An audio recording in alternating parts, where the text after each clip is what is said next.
You're listening to my cousin DLils on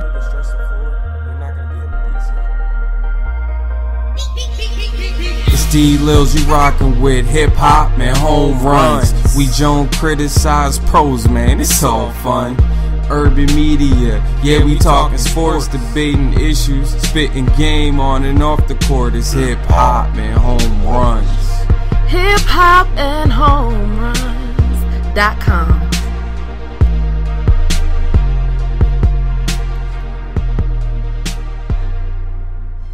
It's your boy DLils, and you listening to Hip Hop and Home Runs. Home runs. Be out! Doing the 2015 NBA draft preview today. Want to quickly go over some things. The draft is Thursday, and there's a lot of storylines playing out in this year's NBA draft.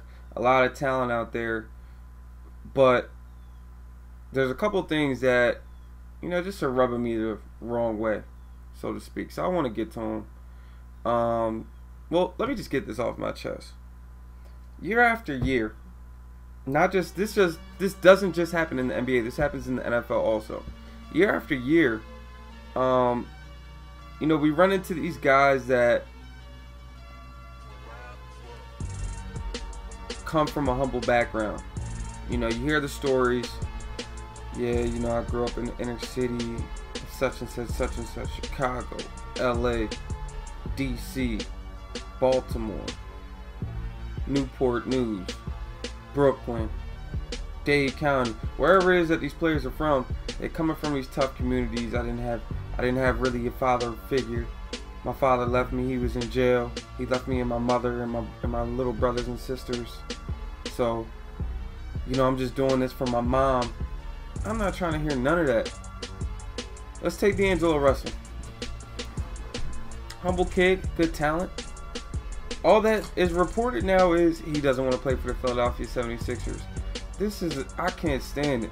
I mean, you have athletes talking about, I'm doing this, the struggle that I've came from, trying to stay humble to get to this position, and now that you're about to make this position, you're talking about, I don't want to go play for them. I don't want to play for the 76ers. Who do you think you are? Really, D'Angelo Russell, you're not the second coming of John Wall. You don't have Russell Westbrook talent. How dare you come out here talking about, I don't want to play for the Sixers? You're lucky you're getting drafted, honestly. You may not even stay in the league that long. You didn't jump off the page to me. If I'm seeing you watching the Big Ten tournament, seeing you in the NCAA tournament, I saw a regular point guard out there. But we'll get to that. My thing is that I just hate players talking about where they don't want to go, trying to decide their fate prior to the draft even happening. I mean, a good example. Another thing. Okay, you have two different situations. You have players who, I don't want to go to that. I don't want to go to Philly and play. I don't want to go to Indiana. I don't want to go to Phoenix. I don't want to go to San Antonio. Aside from they have Greg Popovich and Tim Duncan, I don't want to play there. These small markets. I'm built for Hollywood. Trying to get a couple endorsement deals. Wrong attitude. You'll be out of the league quicker than Stromile Swift. Anyway, there are some outlying situations that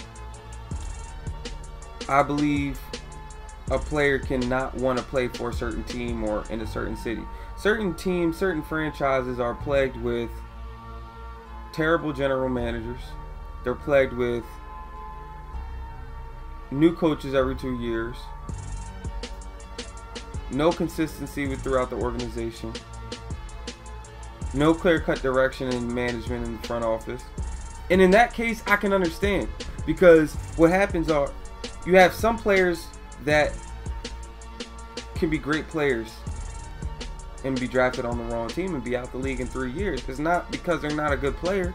It's because one coach who may not even be coaching anymore, didn't believe in that player, thought, you know what, I like the guy. I traded for this guy that I currently have, so that rookie's gonna have to sit, or this guy, you came in, you're a little bit overrated, the last assistant coach.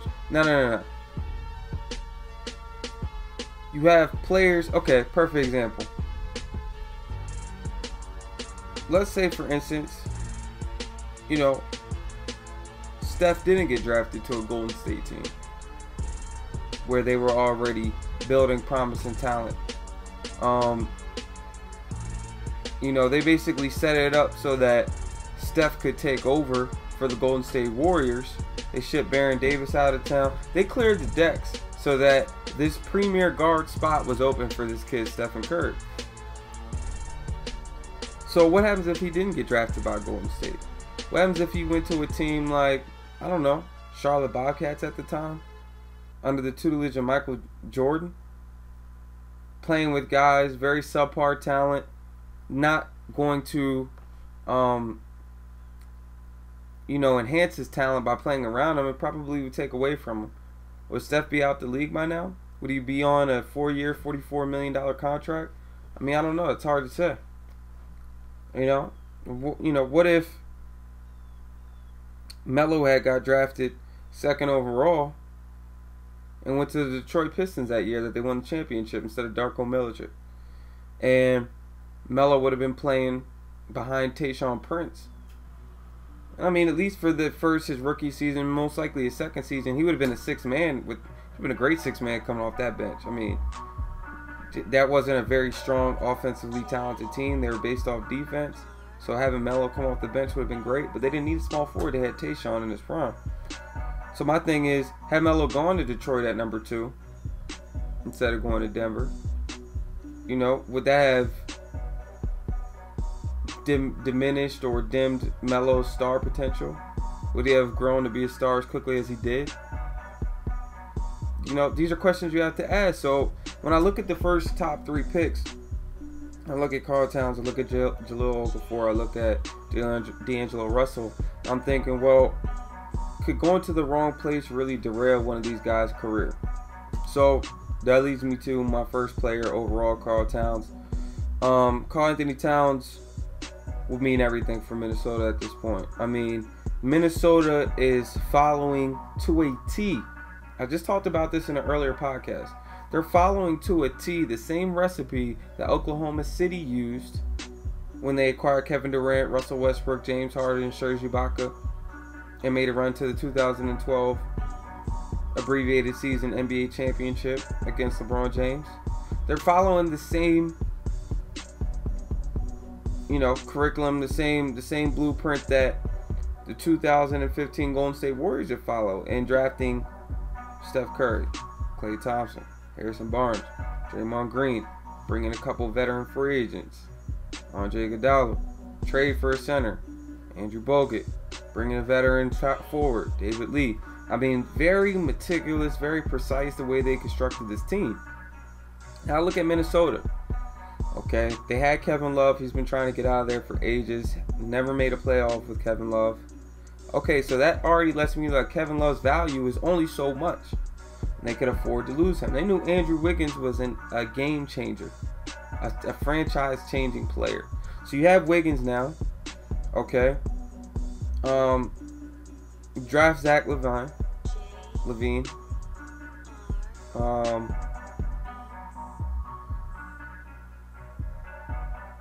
You have Kevin Garnett, who really increased the intensity and their level of play once he came back to Minnesota. I mean, he really held people accountable in the locker room. So you have Georgie Dang coming off the bench, find some depth, big guy from Louisville. You have a good center now, and Nikovic, who has blossomed. He's pretty good. Now, my question is, are you going to move him to the power forward and move KG coming off the bench? You keep KG at power forward starting, bring Nikovic off the bench, and have Karl Anthony Towns. I mean, you could do a lot of things. Most likely KG will come off the bench. But with Karl Anthony Towns, Andrew Wiggins, and Zach LaVine, you have a solid core group. I didn't name Rubio in that group because I don't know the status of Rubio. I'll talk about that in my next cast, NBA Factor Fitching. But you add like a point guard to that.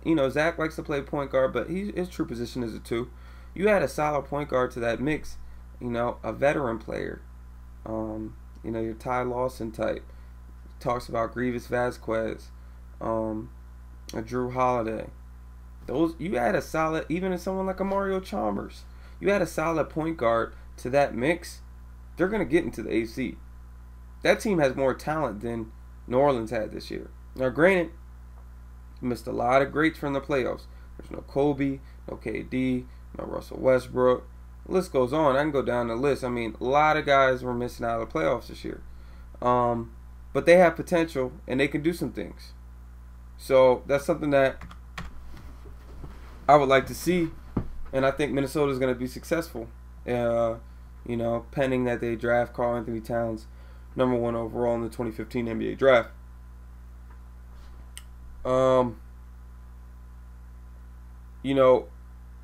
Hidden gem. I want to talk about hidden gem.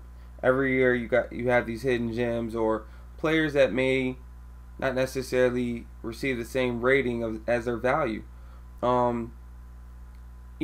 The type of guys I'm talking about, the Kawhi Leonards, the Trevor Ariza's. These are glue guys, but these are talented glue guys that are championship pedigree guys. Okay, so when I think of who's really being underrated in this draft, I got to look at somebody who we've been watching the last 2 years, a lot on television, and for whatever reason, I just can't shake the fact that he's not even a top 10 point guard. He's being ranked currently in the second round prospect, and that's Andrew Harrison, the 6'6" point guard from Kentucky, the twin brother of Aaron Harrison. Pardon me. Andrew, the knock on him is he's not very athletic. He's very very average in terms of shooting percentage. All I saw was a heady point guard. You know what I saw? I saw a 6'6" Jason Kidd out there. Somebody who's not going to go down the lane and crush you like Damian Lillard will, but somebody who can create his own shot, somebody who can run the fast break, somebody who's tall, long. He's going to be a problem I'm talking about he's longer than the John Walls and the Russell Westbrooks. He may not be as explosive and as quick laterally as they are, but he definitely has the length to bother these guys. I think he's a half a step better than Michael Carter Williams, MCW. So I think he's being highly underrated, and I look forward to seeing him really prove guys wrong once he gets to the league. Now, when I think of the three teams come in mind when I think teams that are really relying heavily on a good draft. Okay, you have the Charlotte Hornets now, where they've had some medium drafts. Last year they drafted a kid from Indiana, the power forward. He really didn't amount to much this year. They've drafted Michael Kidd-Gilchrist, very average Henderson. I'm not quite sure what Michael Jordan is actually watching on television, but they need a good player, and there's a bunch of good players in this draft, and if they can somehow get a good wing guy, get somebody out there that can help put up some points to help Kemba out. You're still going to have Al Jefferson. You just retained Stephen Hawes, center from the Clippers. Spencer Hawes from the Clippers in a trade for Lance Stevenson. They should have the opportunity to break back into the playoffs and, to put pressure on some of those, middle to lower to the mid-range teams in the Eastern Conference. Let's stay in the East for a second. Orlando needs a solid draft. There's somebody who has been promising. The talent on the floor has been decent, but they can't seem to get that star player. They can't seem to, acquire that glue guy, that gel guy. I think that Victor Oladipo has proved to be a pretty good asset for them. The verdict is still out on Elfrid Payton. We don't know. He had a pretty good rookie season. I believe he was second in Rookie of the Year votes. So he could have potential in the future. And you got Vujicic down there who, very elite center in the East, arguably, the best center. And you got the kid Aaron last year, the leaper from Arizona. Now you need to bring it all in, and you need the glue guy. I don't know if that's a wing player. You know, Toby Harris is he's a free agent this year. I don't know who that player is going to be, but they need to bring in the solid guy, either who's going to bring in defensive intensity and three-point shooting, or somebody who's going to be a playmaker and who can, you know, take the ball out of Victor's hands and take the ball out of Alfred Payton's hands, you know, when those guys aren't in the game.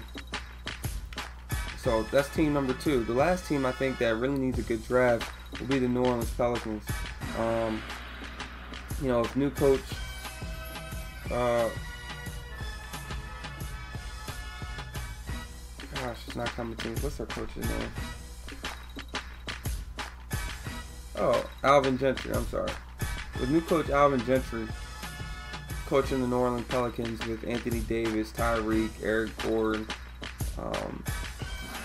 you know, Holiday coming back from injury, you have a good core group of guys that, you know, they had enough chemistry to make it to the Western Conference playoffs.